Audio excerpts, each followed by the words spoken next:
Back on Sunday, October 5th, I had reported that U.S. Ebola patient Thomas Eric Duncan had passed away Sunday, October 5th. This was according to the Israeli National News. I took a screenshot of the Israeli National News story because somehow these things have a way of disappearing. First U.S. Ebola patient dies. Again, this was on the 5th, Sunday. As I had thought, the Israeli National News changed their story. First U.S. Ebola patient fighting for his life. What happened? Officially, Mr. Duncan didn't die until Wednesday, October 8th. This past Sunday night, CBS 60 Minutes did a story on this that will blow your mind. In it, they interviewed a couple nurses who cared for Mr. Duncan, and what John Mulligan stated happened on early Saturday morning is going to knock you out of the park. But despite all the volunteers, Duncan grew worse. An experimental drug wasn't helping. Early Saturday morning, he had become very critically ill and was placed on a respirator.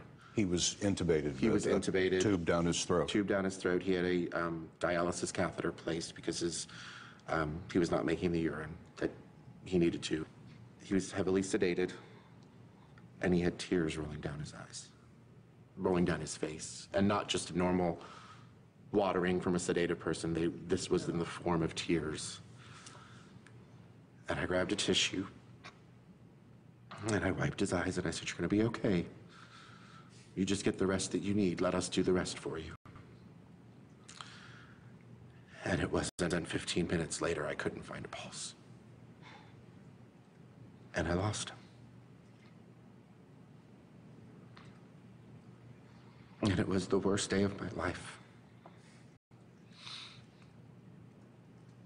This man that we cared for, that fought just as hard with us, lost his fight.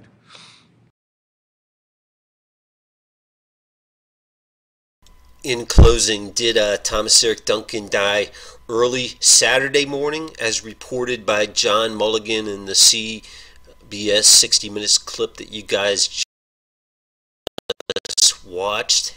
And as reported on Sunday, October 5th, first U.S. Ebola patient dead. Why hasn't the MSM told us?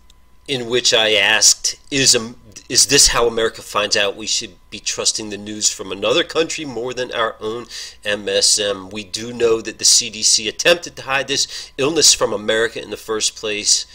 Are they now trying to pull another fast one? Don't they realize how many Americans are at least as smart as our government? Why would they try to hide this from us as well? Come over to Wikipedia again, you see October 8th, 2014 as his date of death.